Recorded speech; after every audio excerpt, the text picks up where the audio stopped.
Rangée I, siège 2, avec François Marchessault.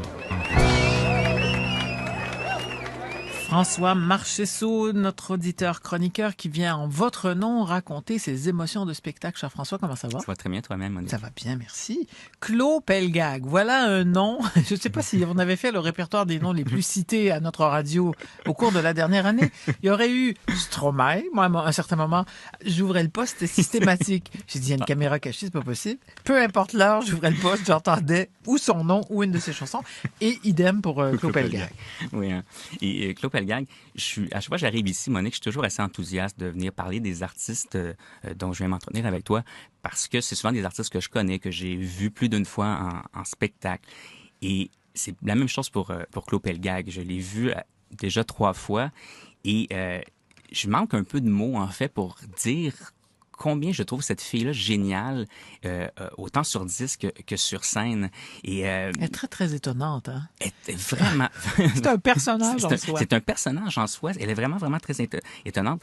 Et je pèse mes mots, mais je pense que malgré tout ce que je vois, puis tout ce dont je viens parler ici, c'est peut-être ce qui se fait de mieux présentement. Autant, on s'entend que son premier album est extraordinaire pour un premier disque, mais sur scène, comme tu dis, c'est assez étonnant à voir. Et je pense que Claude Pelgag marque. Quand on la voit, on est marqué. Et je me souviens toujours de la première fois que je l'ai vue, c'était bien avant les... On se souvient toujours de ses premières fois. Effectivement. C'était bien avant les révélations Radio-Canada et bon, le prix de révélation à la disque et tout ça. Et j'étais dans cette série de spectacles à Saint-Jean, les Jeudis chauds, donc une série de découvertes. Et les gens là dans la salle, c'est souvent des réguliers. Donc il y a des gens qui sont très curieux, donc qui vont voir. Et Claude Pelgag n'était pas du tout connu. Moi, j'avais entendu 1 ou 2 chansons. Et je pense que pendant les 2-3 premières chansons du spectacle, je chantais que toute la salle retenait son souffle devant Claude Pelgag en disant « Mais qu'est-ce que c'est que cette bibite-là? » Oui, c'est ça. Parce qu'il y a non seulement dans ses paroles que c'est très fort, Claude Pelgag, mais il y a toujours une mise en scène un peu hallucinante. Je me souviens de ce spectacle-là en particulier où il y avait son contrebassiste qui était comme sur une espèce de monticule de baseball en gazon et synthétique. Oui. Sa violoncelliste avait une robe de mariée avec une casquette des Expos et Claude Pelgag avec son sabre laser sur scène. C'est vraiment hallucinant, mais c'est surtout très déstabilisant de la voir. Et c'est déstabilisant non seulement sur ce qu'on voit sur scène, mais aussi dans ses paroles et sa musique, parce que elle a souvent des musiques assez rythmées, mais avec des paroles plutôt sombres. Hein. Des fois, c'est parle de la maladie, des dépendances à la drogue. C'est un peu...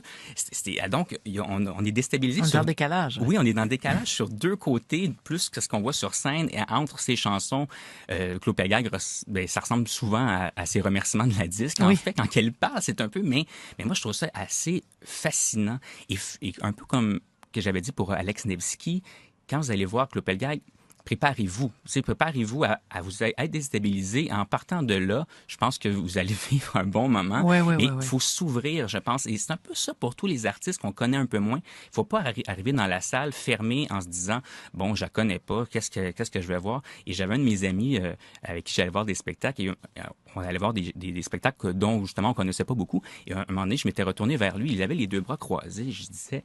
Tu te fermes déjà. Tu te fermes déjà. Ce que tu connais pas, ouvre-toi à ce que tu vas voir. Et Claude Pelgag, c'est vraiment ça, parce que si on se ferme, on va rester fermé un bout de temps. Mais... Et ce qui est drôle, c'est que moi, je l'ai jamais reçu à l'émission. D'ailleurs, je t'écoute et je me dis qu'il faudrait quand même qu'on prenne le temps de faire un entretien en 3 temps avec Claude Pelgag, justement, dont nos auditeurs entendent tellement parler, mais on n'a pas souvent eu l'occasion de l'entendre en entrevue. Et j'ai eu à la présenter dans un événement, et je l'ai vu hors de scène. J'ai eu à lui parler simplement comme ça, en coulisses. Je peux vous dire qu'elle est comme ça dans la vie aussi. C'est pas un personnage, quoi. Puis la dernière fois, je l'ai vu, c'était juste avant Noël, au Centre culturel de Belleuil. Et ils font des spectacles. Il y a 2 salles au Centre culturel de Belleuil, une salle régulière d'un théâtre et une salle d'exposition dans laquelle ils mettent une scène. Et c'est là que Claude Pelgag était. Mais la scène est collée sur un mur, donc les loges sont pas derrière. Les musiciens doivent se présenter parmi les spectateurs qui se rendent à la scène. Passe devant, imaginez, avant Noël, donc, on a encore une fois le contrebassiste qui était bien en lutin. Et là, Claude Pelgag et ses musiciens gambadent jusqu'à la scène devant nous et ça commence comme ça. La scène est tout petite, ils sont pris un peu là-dedans, sur cette scène-là. Puis je me dis, aïe, c'est vraiment hallucinant.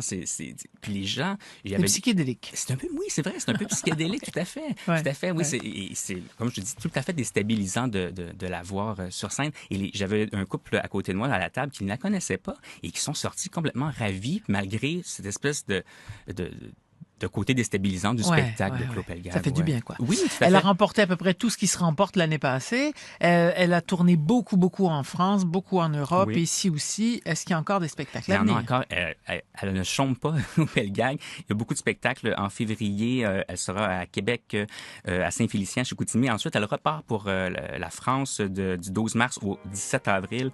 Revient au Québec, va être à Terrebonne, Bécancour, Victoriaville, Sherbrooke. Elle n'arrête pas. Et on va certainement la voir pendant les festivals d'été, c'est pas possible autrement. François Marchessault, merci beaucoup de nous avoir parlé de Claude Pelgag. Merci à toi, Monique. Et la bête est tombée, son ventre s'est déchiré. J'ai pris le bon couteau pour la désarmer.